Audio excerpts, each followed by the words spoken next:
good to do that after a win, don't it?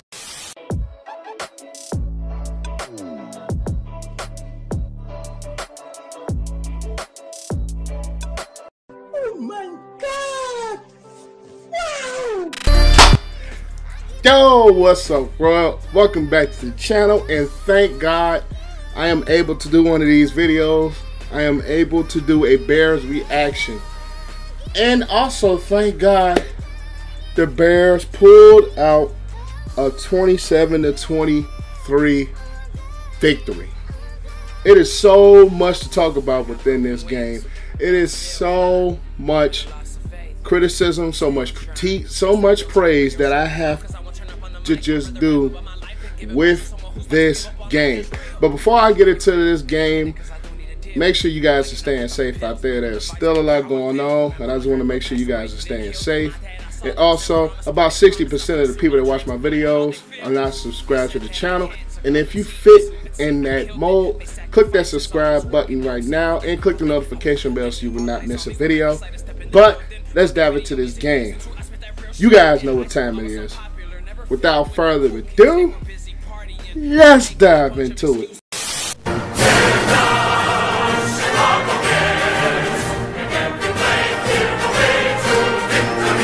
Okay, first thing is first, let's just talk about this Bears offense. We have to talk about this offense.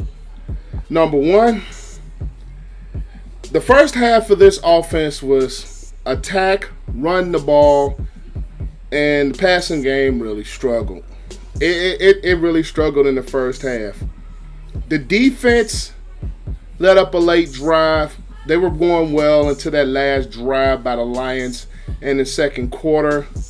And let's just say the first half was more of a tale of two defenses playing well versus, you want to say, just mistakes, or versus, you want to say, just bad football. It was just a combination of defenses really playing well, which you really tend to have that a majority of beginning of seasons, especially when you have a mind like Matt Patricia on the Lions side and a mind like Chuck Pagano on the Bears side.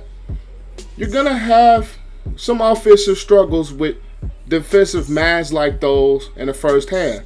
So I really wasn't too angry with the offense per se, besides not being able to capitalize on touchdowns on red zone, which really hurt us in that first half. And I think more of the play calling in the red zone too, because I think once the Bears got into the red zone in that first half, the Bears really got away from the running game, which has been, you were getting 4 to 5 yards a pop up the middle of the Lions defense. And I think the Bears really got away from the running game once we hit the red zone, especially passing on short second downs. Even if you don't make the first down on 2nd and 4, 2nd and 3, you still have 3rd and 1, and you have a majority of your playbook open. And for the Bears to keep taking shots on short second downs, it kind of just hampered the play calling a little bit, because now you're popping in 3rd and 4 because it was an incomplete pass. Now you're forced to throw the ball versus you still get the middle of the defense, and even if you don't get that first down, you can still attack in which way that you want to attack. And if you don't get it, you don't get it, which we would rather have touchdowns. But at the same time, the Bears, I think in that first half and a majority of the third quarter, did not do a good job of setting up plays. And the offense, I want to say, they struggled, especially in pass pro. In pass pro, the offensive line truly struggled. And I blame the play calling on Matt Nagy. Here's why. You guys have seen on this channel that I've been a supporter of Mitch Trubisky, and I still am and still will be till something drastically bad happens. And the play calling for the Bears, let's just say, it needs to be better. We won the game, great, but the play calling still needs to be better. this is why I say the Bears' play calling needs to be better. You have an athletic quarterback. Trubisky has athleticism.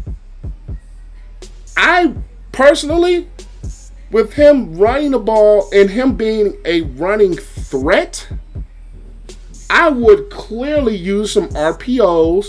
I would clearly use him on bootlegs. I would clearly just have some run options. The Bears had none of that. Okay, play action, cool when the running game was working. But even just to confuse defenses and keep them guessing and keep them on their toes, use Trubisky's athleticism as a weapon. And I think that Nagy still is so stubborn to have Trubisky drop back and just be a sitting duck in the pocket for him to fit that offense. I think Nagy fails to have an offense that's catered, well, not necessarily catered, that heightens and strengthens and uses Mitchell Trubisky's athleticism. He's very mobile. He can run. He can scramble. He can get you some yards if nothing's there. But if you're having him drop back in the pocket and just sit there, he's not an effective quarterback from that position. This league is majority. Look at your top quarterbacks. Mahomes, he has mobility. Russell Wilson, very mobile. Lamar Jackson, extremely mobile. They flourish in their systems because the coaches see that they have mobility and they have athleticism, and they use that in their play calling. My thing with Nagy is that you have an athletic quarterback who can be a weapon to confuse defenses. And when you don't use Trubisky's athleticism, and that's one of his strengths, and being able to roll out and throw on a run, it's just something that you're kind of locking him in a pocket. I mean, I can admit he might not be he might not be an elite quarterback. That's fine with me. As long as he's productive, I don't care if he's elite. I don't. But at the same token, when you're not using his strengths with his athleticism and his ability to move around and in the pocket and his ability to roll out and scramble, you're making him a one-tool quarterback, and his athleticism says he's not. I understand they were still behind in the third quarter. They ran the ball a little bit, but it's just your offensive line wasn't in great pass protection, and if you roll out Trubisky or you use him in bootlegs, that helps your offensive line out. That doesn't make them look that bad when you're able to use his strengths, which is his athleticism. So we won the game. Like I said, we won the game great. I am not going to sit here and just say, damn, we won. Great. But there's still room to improve in the play calling. Trubisky did not look great for a lot of the first half. Some of that was him. Some of that was the play calling. And some of that was the offensive line not being able to protect. And there was a lot of people that were calling bench Mitch, bench Mitch. But at the end of the day, that fourth quarter proved that when Nagy finally started to use some of his strengths and Trubisky was able to kind of roll out in the pocket and run around and make yards, you see this offense is effective. When Trubisky is sitting back in the pocket and just reading and just sitting there and not being able to use his mobility, which I think Nagy is telling him to sit there, but that's another discussion for another day. But when you're telling him to just sit there in the pocket, he's not as effective as he is rolling out and scrambling and getting tough yards. So the play calling needs to be better. I'm glad they committed to the running game more, but I still think it needs to be more of a commitment, especially when your offensive line is not really great in pass protection and when you're running 4 to 5 yards a pop. The running game sets up so much of your offense, and he got away from it. and had Trubisky as a sitting duck. But in the fourth quarter, the Bears offense made the plays they needed to make. They made the plays they needed to make. Jimmy Graham was able to hold on to the football. Anthony Miller was getting open. Allen Robinson was making catches. And it was just a combination of him rolling out. The offensive line figured things out. Receivers was getting open. So when your Bears offense is clicking, especially like they were in the fourth quarter, when you're using different schemes and you're not just having him be a sitting duck, the offense flourishes. You've seen that in the fourth quarter. So I think Nagy needs to expand more of his play calling versus just having Trubisky drop back 40 to 50 times. He's not that quarterback, and I don't need him to be that quarterback, especially when he is athletic. Great fourth quarter by the offense. But now, let's go into this defense. First half, outside of that last drive, the defense was really, really good. Peterson broke off a few runs. The Lions made a few plays, but the biggest problem with the Bears defense, number one, the Lions attacked the middle of the Bears defense. The Lions attacked the middle of the Bears defense with Hawkinson and Amendola over the middle. Marvin Jones made some plays. Adrian Peterson, that boy still looks like he's in his prime, for Christ's sake. I mean, golly. Honestly, and Detroit's offense was effective because unlike the Bears side, Matthew Stafford had time in the pocket. The Bears' pass rush was not getting home until late in the second half and late in the fourth quarter. Jalen Johnson, they attacked him. He made some plays, but then sometimes he did not make plays. And when you're going into a game with the rookie corner, you're going to expect teams to attack a rookie corner. So I'm not even going to sit here and just bash Jalen Johnson. He made plays when he had to make plays, especially on the very last play of the game. You're going to get that from rookie corners when they're still learning the NFL. So I'm not going to sit here and bash Jalen because overall he played a solid game. I'm not going to say a great game. He played solidly, especially for his rookie corner in his debut. A second-round rookie corner at that. And the front seven did not look very good. The front seven did not look very good to the last few minutes of the fourth. Khalil Mack was basically taken out of the game. I mean, his presence was still there, but he did not make as huge of an impact as he would usually make as far as a pass rush. Akeem Hicks, he was okay. He was solid. Roquan and Trevathan, I think, did not play their best. They could play better. Eddie Jackson made plays. Kyle Fuller, he made some plays, and sometimes he got beat. But Matthew Stafford is very underrated. I would just say that. Matthew Stafford is a very underrated quarterback. He is very underrated.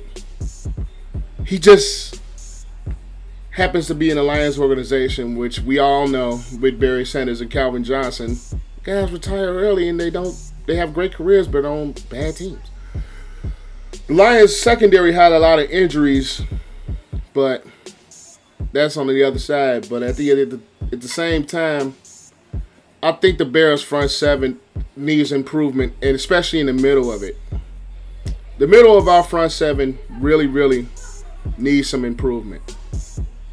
Because the Lions I think they really attacked the middle of our defense. Not only just in the passing game, but in the running game as well. And I think Robert Quinn's presence would have absolutely helped in the pass rush. It really would have absolutely helped in the pass rush. Because Mack is now going to get more double and triple teams. Versus when you have Robert Quinn, who's a very, very capable player, one of the top pass rushers we have in this game, is not playing, and then you're forced to put Vaughters and Gibson in on the other side. You're going to focus more of your attention to Khalil Mack. Let's just call a spade a spade. The presence of Robert Quinn, I think, would have helped a lot, and for him to not be able to go today, it just proves that that pass rush needed another body like Quinn. It really showed that we really missed a presence of a Robert Quinn. It really did. And the middle of our defense it just needs work. We need to be more aggressive on defense. I really think that we need to. Buster Screen, I think they attacked him a little bit more too. I think they attacked Buster Screen more because there were not a lot of balls in Marvin Jones's direction because Kyle Fuller was playing really solid on him. But I just feel that it's still, we got the win, both sides of the ball. We really still need work. Because I don't think we should have been behind like that in the first place. We really should not have been behind. There were very many opportunities on both sides of the ball to make some plays. We struggled on third down offensively. We were 0 for 8 at one point. 0 for 9 at one point on third downs. And even on third and short, a QB sneak, we didn't get it. I'm glad the Bears have gotten the win. I am so glad the Bears won. But am I going to be the person that's going to say, oh, we're great. We won. We're great. No. Bears, we still have things to correct. We can just go back, watch the film, and just try to improve and be glad that you got out of Detroit with the W. I'm not going to be the person that's going to say, like, we're going to be dominant. Because this game proved we need some fixing up. We need some work. We need to correct some things. But I'm just so glad we got the win at the end of the day. We got the win.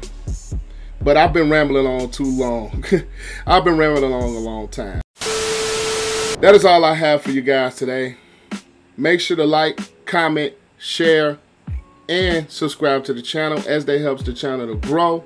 And also click that notification bell to be notified of when your boy posts a brand new video. And also follow me on Instagram and Twitter. Both handles are APW Sports, and both are in the description below. But APW Sports signing out. Bears win 27-23. So I'm going to have a great rest of my week because we won. But there's still things to improve. But that's all I have. I'm signing out. Make sure you guys stay safe. Have a great and excellent day. Enjoy this Bears victory. And I will see you guys later on this week. Probably tomorrow. I've got some more stuff cooking up for you guys. So I will see you then. Peace out. I want to say thank you to my mom and my daddy for making love the night that you had me. Want to thank my friends, my sister, and my brother.